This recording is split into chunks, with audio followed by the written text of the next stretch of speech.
Assalamualaikum warahmatullahi wabarakatuh. Perkenalkan, nama saya Fika Ferdian, NIP 5017241015. Di video kali ini, saya akan menjelaskan tentang apa itu seismologi. Apa itu seismologi? Nah, definisi dari seismologi sendiri itu adalah cabang ilmu geofisika yang secara khusus mempelajari gempa bumi dan gelombang seismik yang merambat melalui bagian dalam bumi. Secara harfiah, seismologi diambil dari bahasa Yunani yang terdiri dari dua kata yaitu seismos yang berarti gempa dan logos yang berarti ilmu. Inti dari seismologi sendiri bukan hanya sekedar mencatat gempa, tetapi lebih luas lagi, yaitu bagaimana cara memahami sumber, mekanisme, perambatan, rekaman, dan efek dari gelombang elastis yang dihasilkan oleh gangguan di dalam atau permukaan bumi. Gangguan ini bisa berupa gempa bumi, tektonik letusan gunung api, ledakan, longsoran besar, atau bahkan gelombang samudra yang menghantam pantai. Ruang lingkup dari seismologi sendiri, yaitu ada satu sumber gempa, perambatan gelombang seismik, instrumentasi dan rekaman seismik, analisis data seismik dan interpretasi, bahaya seismik dan rekayasa kegempaan, seismologi terapan, dan gempa bumi terinduksi dan dipicu.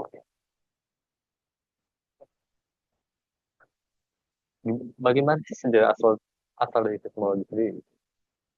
Dari seismologi sendiri, awalnya gempa bumi itu dianggap sebagai fenomena supranatural. Namun, seiring waktu, mulai muncul pendekatan naturalistik, meskipun itu masih keliru. Seperti teori Aristoteles yang mengungkapkan bahwa itu tentang angin yang terperangkap. Awalnya, awal dari perkembangan psikologi kita sendiri dimulai di Cina, yaitu pada tahun 132 Masehi, di mana Zhang Feng di Tiongkok menciptakan sebuah seismokop pertama yang mampu menunjukkan arah dari guncangan. Ini bentuk dari alat yang diciptakan itu, seismokopnya. Saya lihat di sini seperti ada gambar dari kepala naga dan di sini ada kodoknya akan menangkap bola atau air yang keluar dari alat ini. Lalu, pada awal abad ke-18, yaitu lebih tepatnya pada tahun 1795, gempa besar di Lisbon menjadi titik balik yang memicu pengumpulan data sistematis dan gagasan awal mengenai gelombang gempa oleh John Michel. Pada abad ke-19, ini merupakan abad kelahiran dari seismologi modern.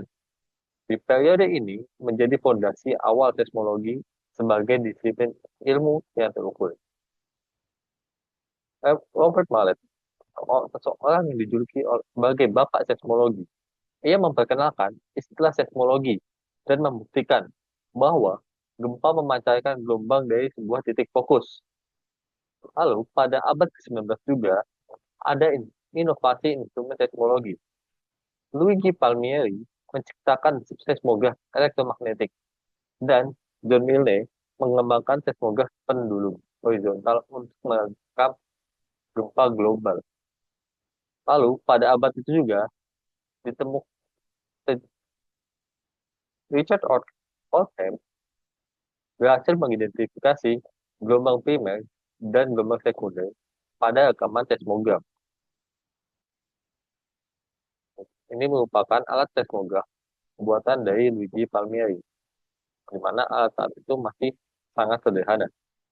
Lalu, pada abad ke-20, pemetaan interior bumi dan digitalisasi fokus beralih ke penggunaan data seismik untuk melihat struktur dalam bumi dan mitigasi bencana.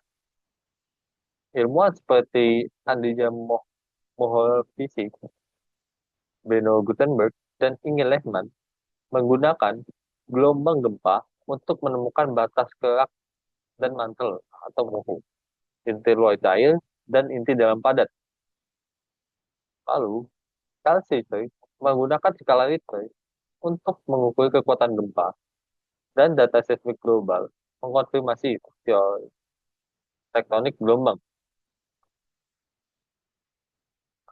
Itu juga, sejak tahun 1970-an, seismologi sudah berkembang menggunakan komputasi canggih untuk tomografi seismik, pencitraan tiga dimensi interior bumi, dan sistem peringatan dini atau early warning system. Apa aja sih peran seismologi? Peran seismologi dalam geofisika. Seismologi merupakan pilar utama dalam teknik geofisika dan strategi mitigasi bencana gempa. Seismologi sebagai cabang utama teknik geofisika berfungsi sebagai stetoskop bumi untuk mendiagnosis struktur internal planet dan dinamika tektonik. Aplikasinya meluas dari eksplorasi sumber daya alam hingga penyusunan strategi mitigasi bencana, terutama di wilayah rawan gempa seperti Indonesia. Berikut merupakan peran seismologi dalam geofisika. Yang pertama, sebagai fondasi teknik geofisika itu sendiri, sebagai pemahaman struktur bawah permukaan, seperti pencitraan tiga dimensi atau empat dimensi interior bumi, untuk ambient noise tomografi, dan klasifikasi bahaya lokal. Lalu yang kedua, sebagai mitigasi bencana, untuk mendeteksi dini hingga kebijakan yang hingga bisa menimbulkan kebijakan yang inklusif. Ini sebagai sistem peringatan dini dan pemantauan real time seperti yang dilakukan oleh BMKG, lalu untuk mengidentifikasi sumber ancaman dan penilaian risiko, lalu untuk rekayasa infrastruktur tahan gempa, bagaimana kita membangun sebuah bangunan agar tahan terhadap gempa. Itu juga menggunakan ilmu seismologi. Yang ketiga, kita dapat menggunakannya untuk studi kasus di Indonesia juga. Seperti yang pernah dilakukan yaitu observasi sesar lembang dan mitigasi gunung api. Juga peran seismologi sebagai tantangan untuk mencegah untuk menghadapi tantangan di masa depan, untuk memprediksi gempa yang lebih akurat, untuk membantu mengedukasi publik juga. Kita masuk ke bab selanjutnya, yaitu getaran, gelombang, dan elastisitas. Getaran harmonik sederhana. Definisi dari getaran harmonik sederhana adalah jenis gerak bolak-balik yang paling sering dijumpai. Contohnya, termasuk kainan bandul jam atau pegas yang ditarik atau dilepaskan. Seperti pegas yang ada pada di pensil, di mana itu dapat melenggang ataupun juga memendek. Parameter yang ada pada gerak harmonis sederhana ini itu ada amplitudo, periode, frekuensi, dan kecepatan sudut. Di mana amplitudo sendiri adalah jarak maksimum dari titik keseimbangan ke titik terjauh yang dicapai oleh benda yang bergetar. Lalu, periode merupakan waktu yang dibutuhkan untuk satu siklus getaran penuh. Satuannya ya adalah detik. Lalu ada juga frekuensi, yaitu jumlah siklus getaran yang terjadi dalam satu detik. Frekuensi adalah kebalikan dari amplitudo, di mana frekuensi sama dengan 1 per frekuensi adalah kebalikan dari periode, di mana rumus dari frekuensi sendiri adalah sama dengan 1 per T. Satuannya adalah Hertz. Kemudian kecepatan sudut yang dilambangkan dengan omega. Kecepatan putaran sudut dalam gerak melingkar yang analog dengan GHS. Untuk rumusnya sendiri, kecepatan sudut digambarkan sebagai omega sama dengan 2πf atau omega sama dengan 2π frekuensi. Nah, elastisitas. Elastisitas sendiri adalah sifat material yang memungkinkannya kembali ke bentuk semula setelah mengalami deformasi akibat gaya eksternal. Konsep ini menjelaskan melalui tegangan dan negangan. Untuk tegangan sendiri itu adalah gaya internal yang bekerja persatuan luas material untuk melawan deformasi. Sedangkan tegangan adalah perubahan bentuk relatif akibat dari tegangan. Dan ada juga hukum dalam batas elastisitas, tegangan berbanding lurus dengan negangan, di mana E adalah modulus elastisitas. Sini ada sebuah grafik kurva antara tegangan dan tegangan, di mana ini merupakan tegangan di sini. Stres yang merupakan tegangan dan strain merupakan tegangan. Di sini dibagi menjadi tiga titik yang dapat dilihat, yaitu ada elastic field, di mana merupakan masih area elastis, di mana jika benda itu mendapatkan gaya deformasi dari eksternal, masih bisa kembali ke bentuk awalnya, karena masih memiliki sifat elastisnya. Lalu ini merupakan titik batas elastis itu. Saat,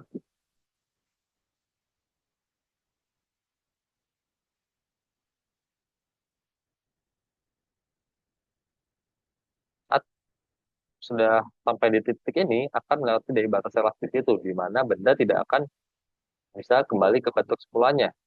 Dan dia mulai memasuki fase active field, di mana fase itu bentuk dari benda yang telah melewati batas elastisnya tidak akan bisa kembali ke bentuk semula. Dan di sini merupakan fracture point-nya, di mana itu adalah batas kekuatan dari sebuah benda untuk menahan bentuknya. Di mana bisa kita asumsikan jika itu merupakan sebuah plastik, kita ambil contoh sebagai mudahnya itu penggaris, di mana itu memiliki batas elastisitas dan taktilnya. Jika kita menekannya terlalu kuat, penggaris itu bisa saja patah karena itu sudah memasuki fracture point-nya. Jadi penggaris yang itu bisa saja patah. Itu tentang elastisitas. Oke, kita next. Ini merupakan jenis-jenis gelombang seismik.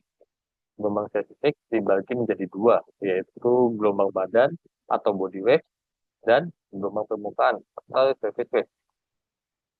Gelombang badan sendiri memiliki pengertian sebagai gelombang yang merambat melalui bagian dalam material. Gelombang badan juga dibagi menjadi dua, yaitu gelombang P, gelombang primer, dan gelombang S, gelombang sekunder. Di mana gelombang P sendiri merupakan gelombang longitudinal yang bergerak maju, mundur ke arah dengan arah lambat gelombang tersebut. Gelombang P dapat melambat melalui benda padat, cair, dan gas.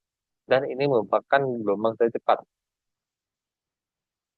Lalu ada juga gelombang sekunder, gelombang transversal yang bergerak tegak lurus terhadap arah lambat gelombang S dan hanya dapat melambat melalui material padat. Berbeda dengan gelombang T yang dia dapat melambat melalui benda cair dan gas, material cair dan gas. Sedangkan gelombang S ini hanya dapat melalui gelombang padat. Jadi jika gelombang S melambat pada bawah permukaan, di bawah permukaan bumi, gelombang S tidak dapat menyentuh inti cair dari bumi, sedangkan gelombang P dapat menyentuhnya. Dan pergerakan gelombang S seperti ada yang digambar ini, dia tegak lurus terhadap arah lambat gelombangnya. Sedangkan untuk gelombang P sendiri, dia arah lambatnya maju mundur searah dengan arah lambat gelombang. Lalu ada juga gelombang permukaan atau surface wave. Gelombang ini melambat di sepanjang batas permukaan material. Gelombang ini juga dibagi menjadi dua, yaitu gelombang loft, yaitu gelombang transversal yang menyebabkan pergerakan horizontal di permukaan tegak lurus terhadap arah lambatnya. Dan gelombang elips, gelombang yang menyebabkan partikel bergerak dalam lintasan elips terbalik di permukaan, mirip dengan gelombang air laut. Bisa kita lihat di gambar ini, untuk gelombang laut sendiri menunjukkan arah seperti kanan kiri, sedangkan arah gerakannya di kanan kiri, dan arah hambat gelombangnya adalah lurus ke, ya, arah gelombangnya lurus, dan ini untuk arah hambatnya ini dilihat sebagai gitu. simbolkan saja sebagai X, dan gelombangnya yaitu seperti Y. Jadi tidak sejajar dengan gelombang log, tidak sejajar dengan alamat gelombangnya. Sedangkan gelombang Rayleigh sendiri bisa kita lihat di sini jika alamat gelombang ini memutar. Jadi seperti membuat gelombang air gitu. Next, ini ada hukum Snellius. Hukum Snellius ini merupakan hukum yang menjelaskan tentang pergerakan penjalan gelombang di dalam inti bumi. Menurut hukum Snellius, jika ada gelombang elastik yang menjalar dalam bumi, kemudian bertemu dengan batas lapisan atau interface dengan elastisitas dan densitas yang berbeda, maka akan terjadi pemantulan atau pembiasan gelombang. Pembiasan terjadi jika sudut datang gelombang lebih kecil atau sama dengan sudut kritis gelombang tersebut. Dan pemantulan terjadi jika sudut datang gelombang lebih besar dari sudut kritis tersebut. Ini dapat terlihat di sini, ini merupakan gelombang datangnya. Dan di sini kita bisa melihat ini merupakan titik sudut kritis ya, di mana sudut kritis itu bisa kita ambil, sebenarnya kita ambil 90 derajat sini. Jika sudut datangnya itu lebih kecil atau sama dengan sudut kritis ya, itu akan terjadi refraksi seperti gambar yang di bawah ini, teman-teman ini. Lalu, jika sudut datangnya lebih besar daripada sudut kritisnya, gelombang akan terpantulkan. Itu juga bisa dilakukan dengan perhitungan otomatisnya, yaitu dengan sin I sama dengan P1, sin I P1 sama dengan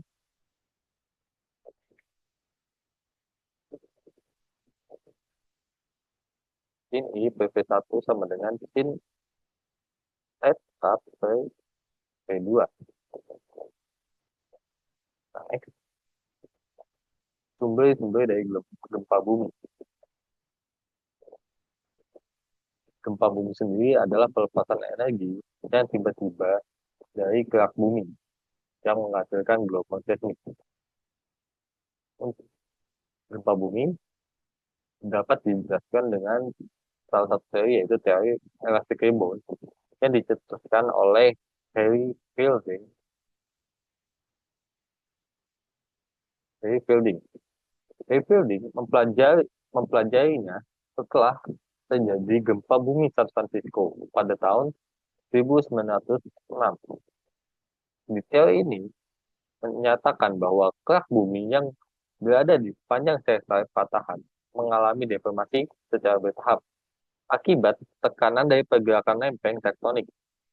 Meskipun batuan di kedua sisi sesar terkunci, tekanan terus menumpuk, menyebabkan batuan tersebut melengkung atau melenggang secara elastis, seperti kait gelang yang ditarik. Ketika tegangan melampaui kekuatan batuan, batuan tersebut pecah secara tiba-tiba dan memantul kembali ke bentuk aslinya.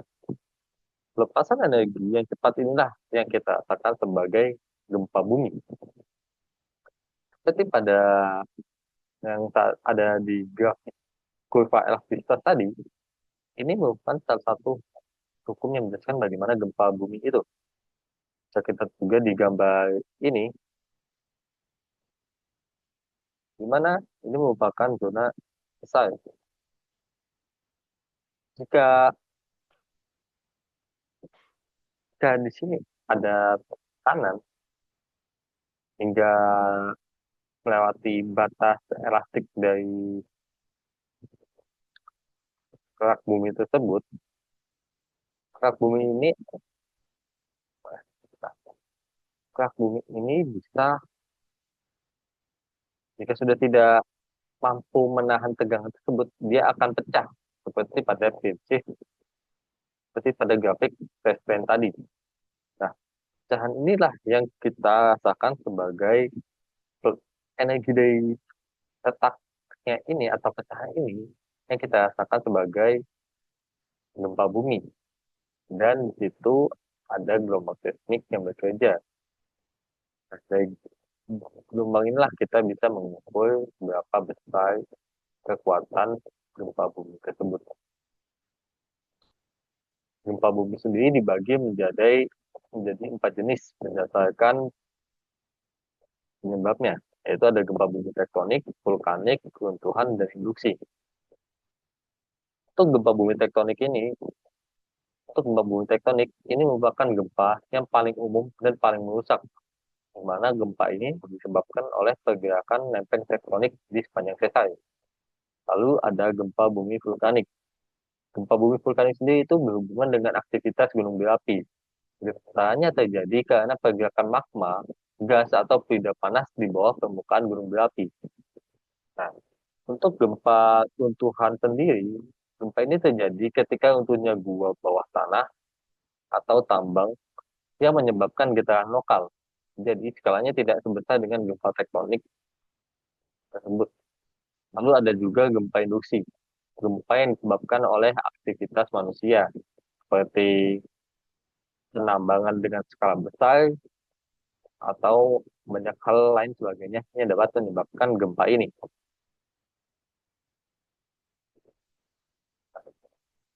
Ini ada parameter sumber gempa, yaitu ada hipocenter yang merupakan titik di dalam kerak bumi, di mana tempat pelepasan energi gempa bumi pertama kali terjadi.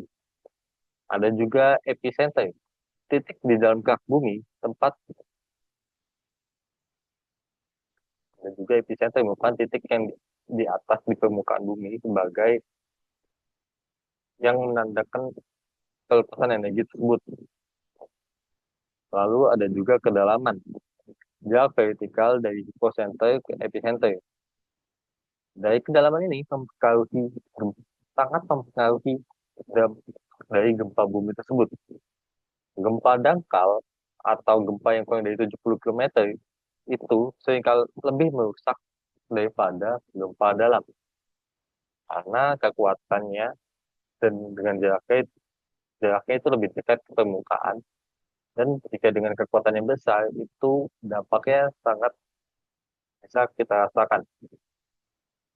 Lalu waktu kejadian itu merupakan waktu spesifik di mana gempa bumi itu terjadi.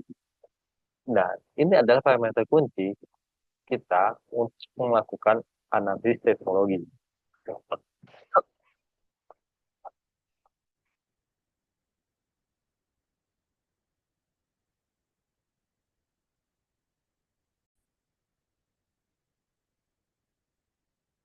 Selanjutnya di sini ada seismisitas global, yaitu frekuensi, jenis, dan ukuran gempa di suatu wilayah.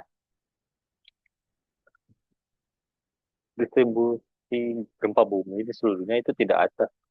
Sebagian besar gempa bumi ini terjadi di zona-zona sempit yang mengikuti batas dari lempeng tektonik.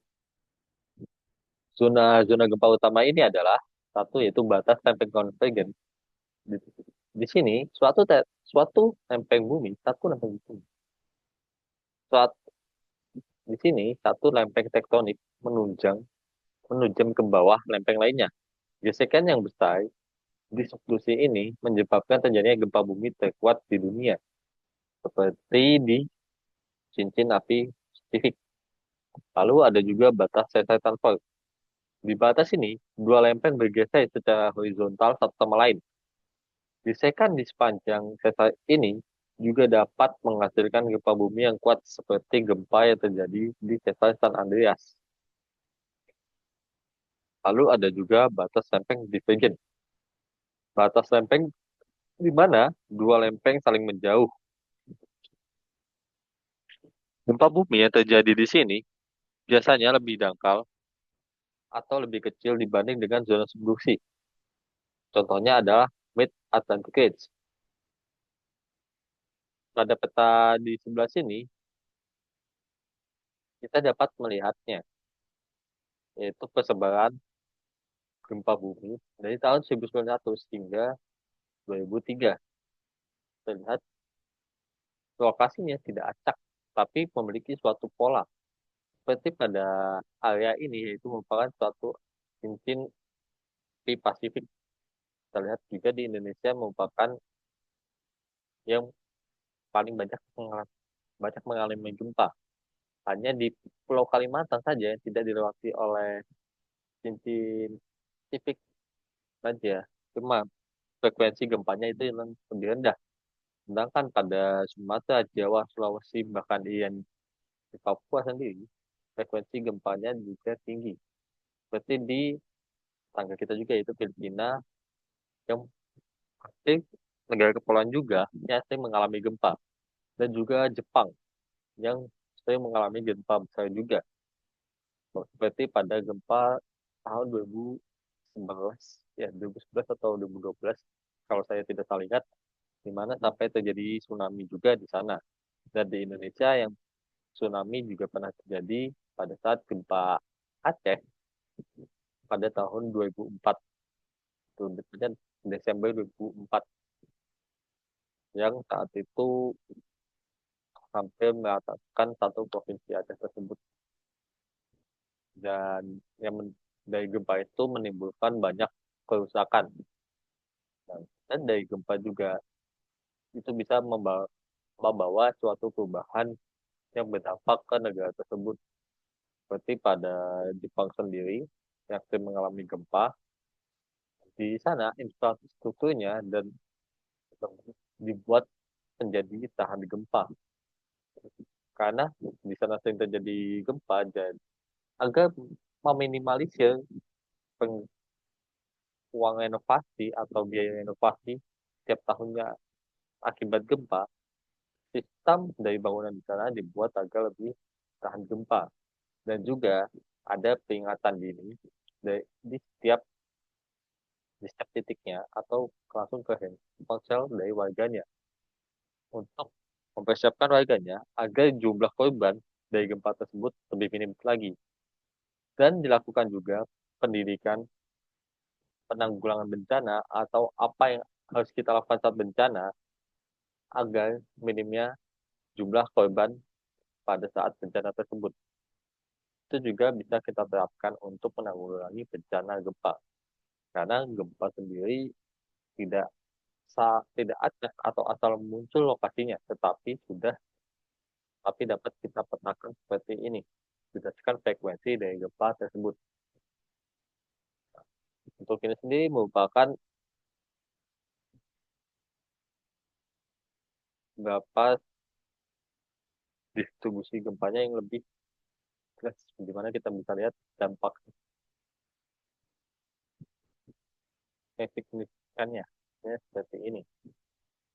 Di zona-zona api Pasifik, kita lihat perkembangan gempanya merata, sama seperti tadi.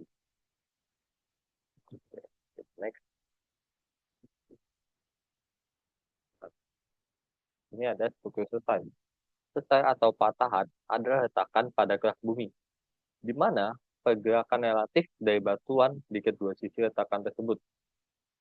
Geometri sesar ini sangat penting dalam memahami mekanisme gempa. Nah, sesar sendiri diklasifikasikan berdasarkan arah pergerakan relatif batuan tersebut. Di sini dibagi menjadi 3 sesar, yaitu sesar normal terjadi di mana kerak bumi mengalami penarikan. Blok di atas bidang sesar disebut hanging wall. Ini merupakan wall, ini merupakan hanging wall yang bergerak turun relatif terhadap blok di bawahnya, di mana ini merupakan footwallnya. Jadi hanging wallnya turun ke bawah. Nah, selanjutnya sesar naik terjadi di zona kompresi, di mana kerak bumi mengalami penekanan. Blok hanging wall naik relatif terhadap footwall.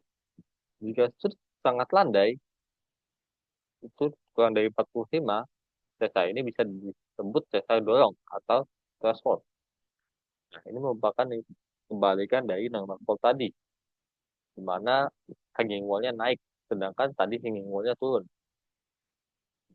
Lalu ada juga sesar mendatar atau strike slip. Terjadi ketika dua lempeng bergeser secara horizontal satu sama lain, tanpa pergerakan vertikal yang signifikan. Sesar ini dapat diklasifikasikan sebagai dekstral kanan jika blok di seberang sesar bergerak ke kanan, atau sinistral jika bergerak ke kiri. Nah, di sini arah gerak dari blok tersebut yaitu vertikal, bukan horizontal yang bergerak turun atau naik.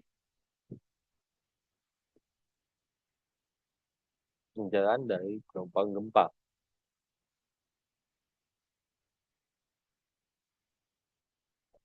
Bersamaan gelombang gempa adalah gelombang elastik.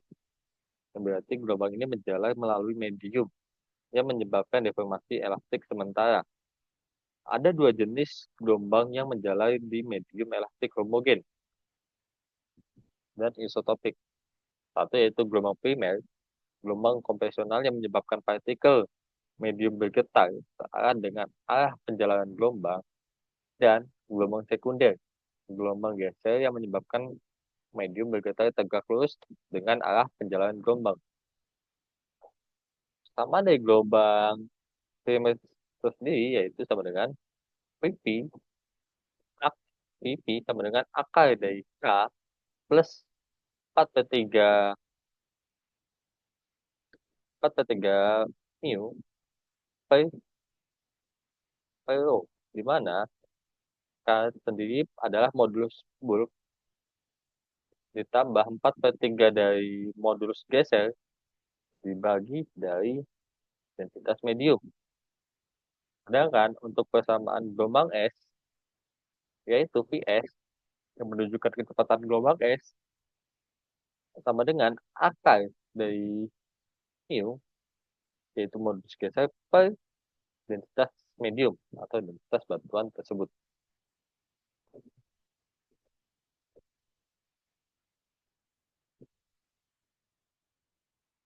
Di sini ada penjalanan gelombang bidang dan gelombang bola.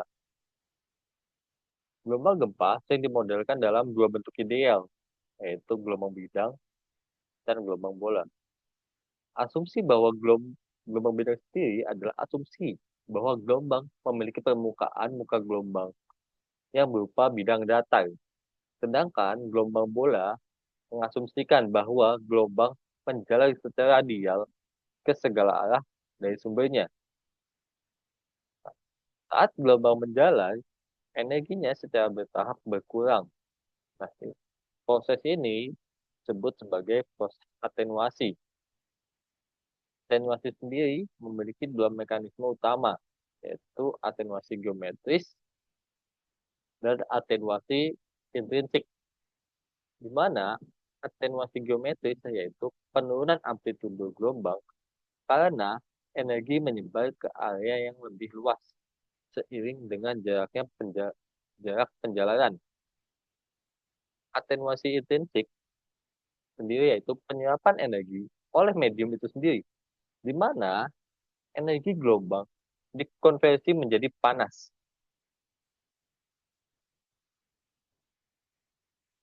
Dan juga teori yang bernama dispersi gelombang permukaan. Selain gelombang P dan S yang menjalar di dalam bumi, gempa juga menghasilkan gelombang lain, yaitu gelombang permukaan yang menjalar di sepanjang permukaan atau batas-batas medium. Seperti yang sudah saya jelaskan tadi, ada dua jenis gelombang utama, ada dua jenis utama dari gelombang permukaan, yaitu gelombang Lovelock dan gelombang Rayleigh, di mana gelombang Love bergerak secara horizontal dan tegak lurus terhadap arah perjalanan gelombang, dan gelombang Rayleigh bergerak dalam elips vertikal yang mencakup gerakan vertikal dan horizontal. Di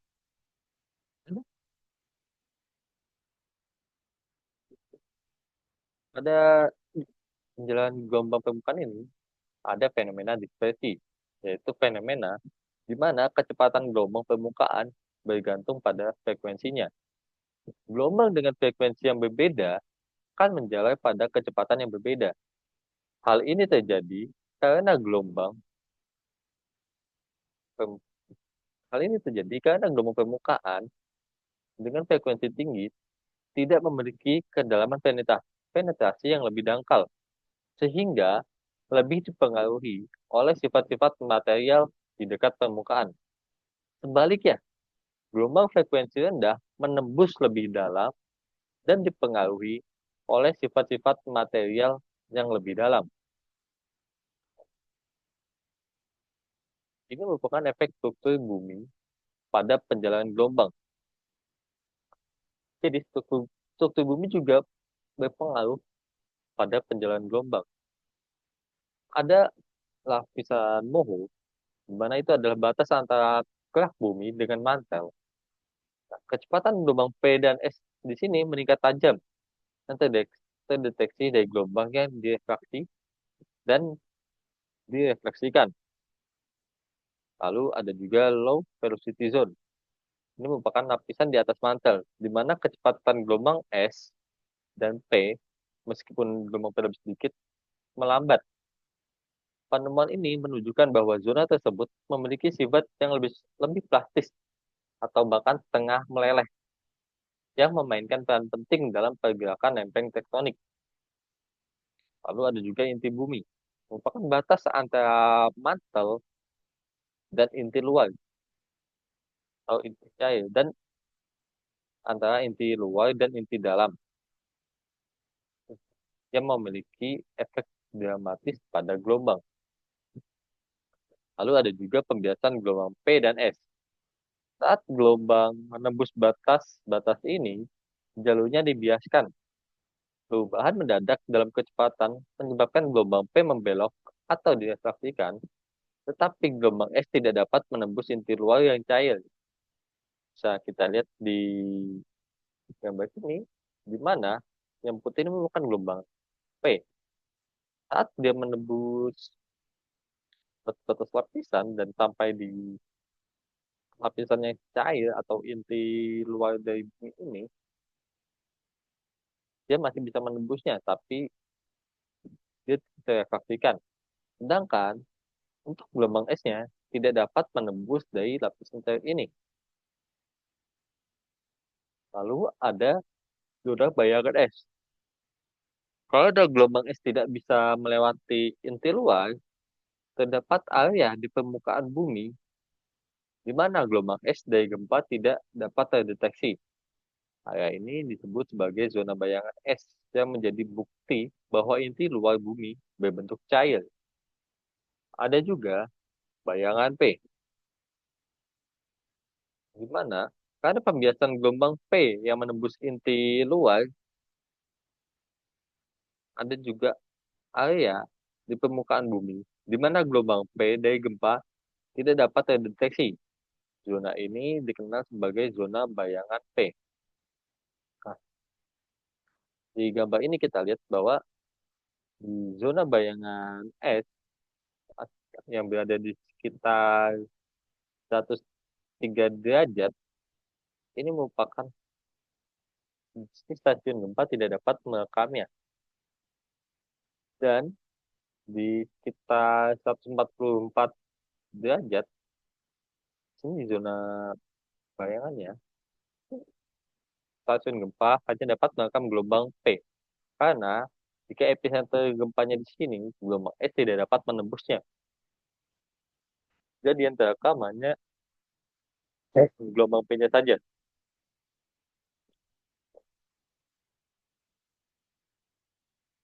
Lalu ada instrumentasi dan akuisisi data seismik. Nah, di sini ya ada data dari seismometer. Seismometer sendiri adalah alat dalam seismologi yang berfungsi untuk mendeteksi dan merekam gerakan tanah akibat gelombang seismik. Komponen utama dari alat ini yaitu ada massa, sebuah benda yang berfungsi sebagai acuan inersianya, dan pegas, yaitu komponen yang menopang massa dan memungkinkan massa bergerak secara relatif terhadap bingkai alat. Dan ada juga bingkai, bagian yang terpasang kuat pada permukaan tanah dan bergerak mengikuti getaran tanah. Saat terjadi getaran seismik, bingkai seismometer akan bergerak bersama tanah. Namun, karena adanya inersia, massa uji cenderung untuk tetap diam pada posisi semula. Gerakan relatif antara massa dan bingkai inilah yang diukur. Gerakan relatif ini kemudian diubah menjadi sinyalistik melalui berbagai mekanisme, seperti kumparan kawat dalam medan magnet.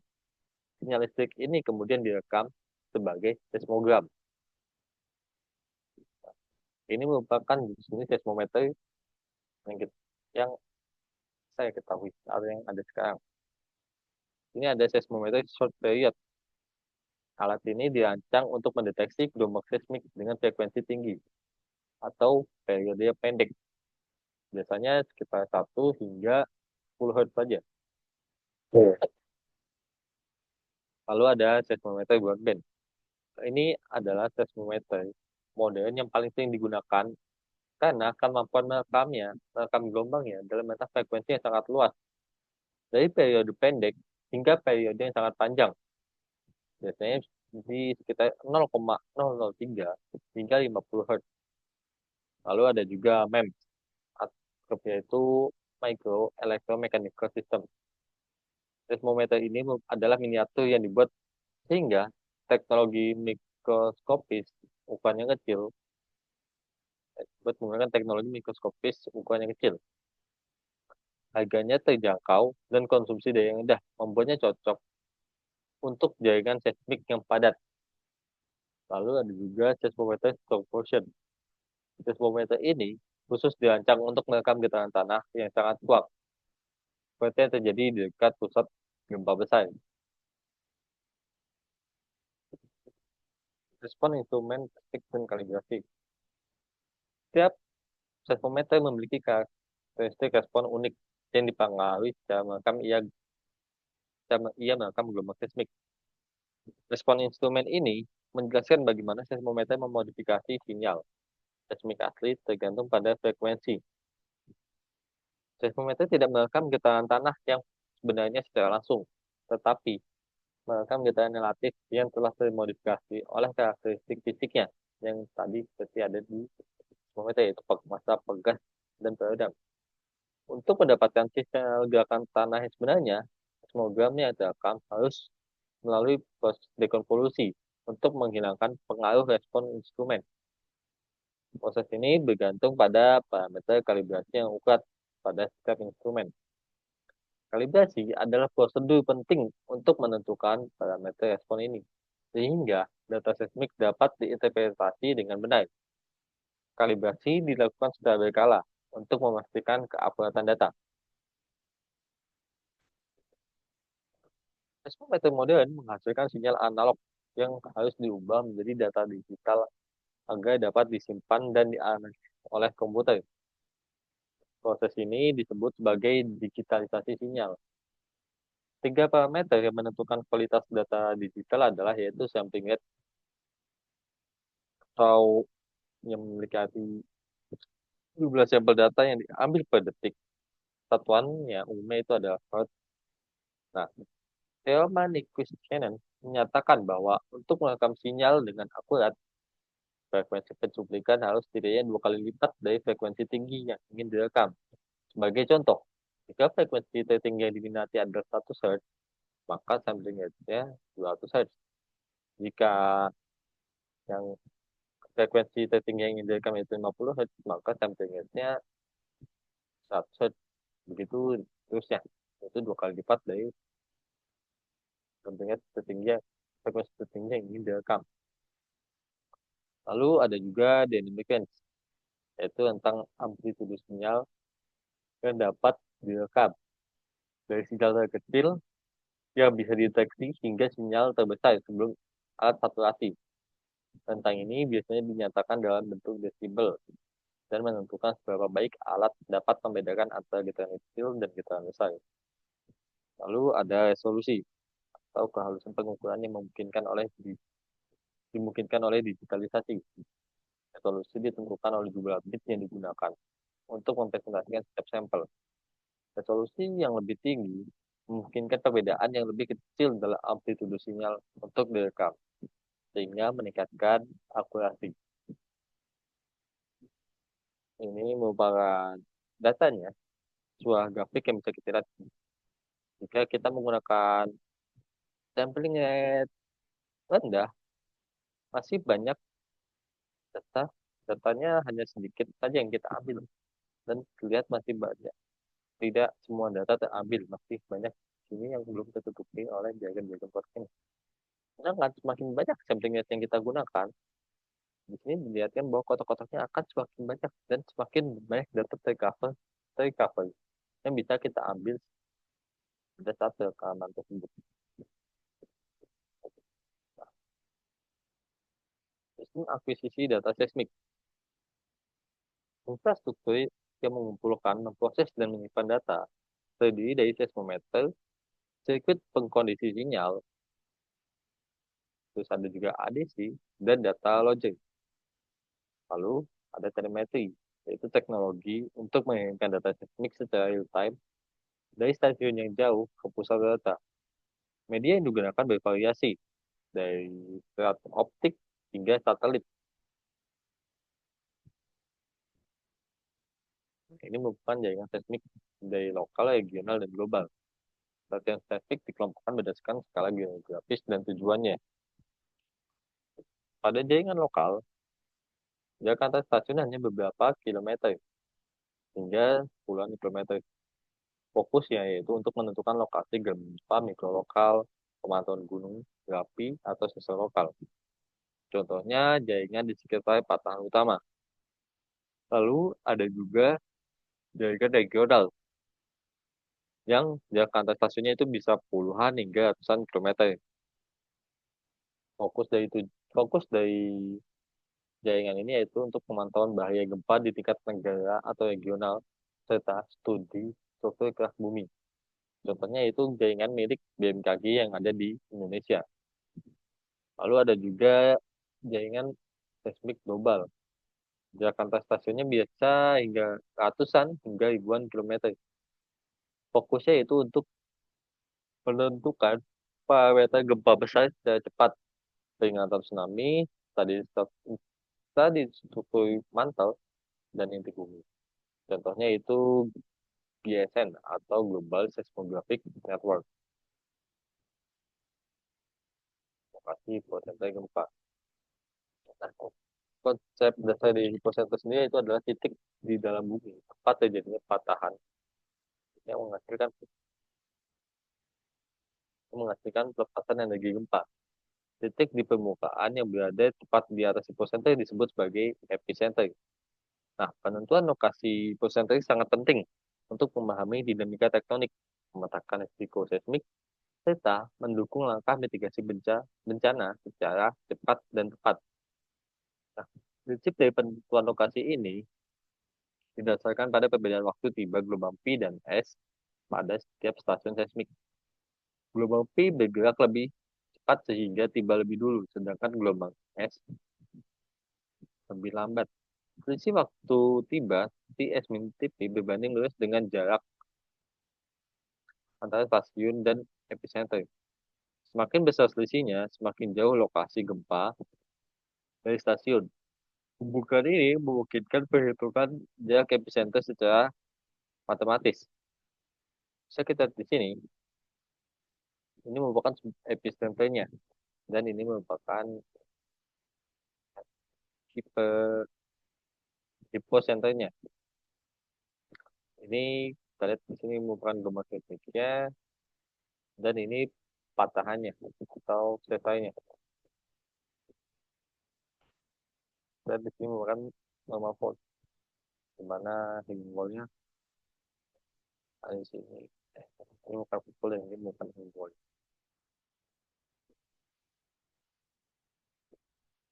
Untuk menentukan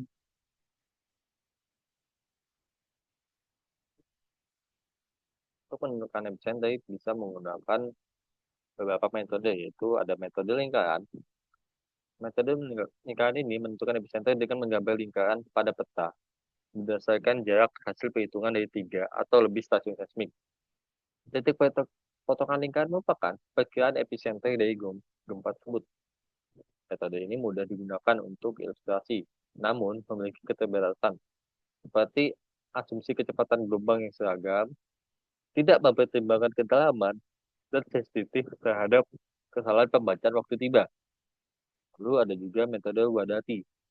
Metode Wadati menggunakan plot antara selisih waktu TS, TP terhadap waktu tiba gelombang P. Grafik ini menghasilkan garis lurus yang menunjukkan hubungan antara keduanya. Perpotongan garis dengan sumbu horizontal memberikan nilai waktu kejadian gempa atau T0. Metode ini efektif untuk menentukan T0 secara grafis dengan asumsi kecepatan P dan S konstan. Dan juga metode Geiger atau inversi linear. Ini merupakan teknik inversi klasik yang digunakan untuk memperkirakan lokasi gempa berdasarkan perbedaan antara waktu tiba yang diamati dan waktu tiba hasil perhitungan.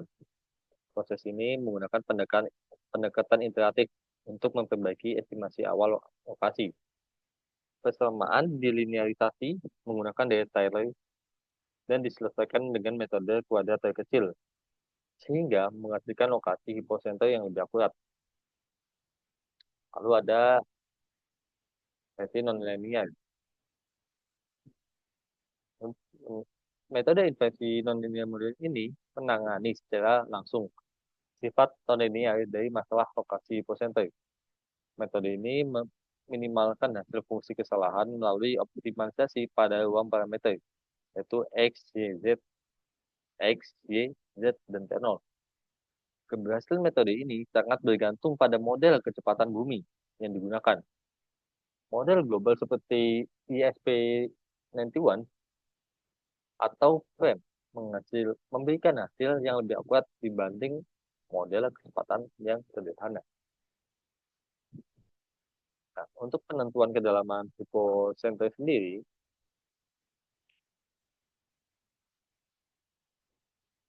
bergantung pada sensitivitas waktu tiba di stasiun terdekat. Analisis kehadiran gelombang khusus seperti PP dan SP dapat memberikan estimasi kedalaman lebih akurat. Selisih waktu antara gelombang langsung dan gelombang pantul dari permukaan di atas hipocenter memberikan informasi tambahan tentang kedalaman sumber gempa dan ketidakpastian lokasi. Setiap hasil penentuan lokasi memiliki ketidakpastian yang biasanya direpresentasikan dalam bentuk elipsoid kesalahan. Ukuran dan orientasi elipsoid memberikan indikasi kualitas solusi. Elipsoid yang kecil menunjukkan estimasi lokasi yang baik, sedangkan bentuk memanjang menunjukkan resolusi rendah pada salah satu sumbu. Misalnya, kedalaman yang sulit ditentukan. Bisa juga menentukan dengan jaringan global. Untuk gempa yang terjadi di area terpencil atau di tengah lautan, analisis lokasi memanfaatkan jaringan seismik global seperti IFC atau USGS. Data dari ribuan stasiun digabungkan dengan model kecepatan global untuk menentukan hipocenter secara sangat presisi. Proses ini juga memasukkan koreksi efek struktur bumi yang kompleks sehingga hasilnya lebih andal. Lihat di data ini seperti tadi hipocenternya di sini dan ini bukan epicenternya digambarkan dengan dua lingkaran itu ini. Sekian dari saya, hanya ini yang saja yang bisa saya sampaikan. Terima kasih telah menonton video ini. Mohon maaf jika ada kesalahan kata atau ada informasi pada pembuatan video ini. Ini saya juga masih belajar, masih mempelajari juga. Jika ada tambahan atau saran, silakan tinggalkan di kolom komentar. Terima kasih dan wassalamualaikum warahmatullahi wabarakatuh.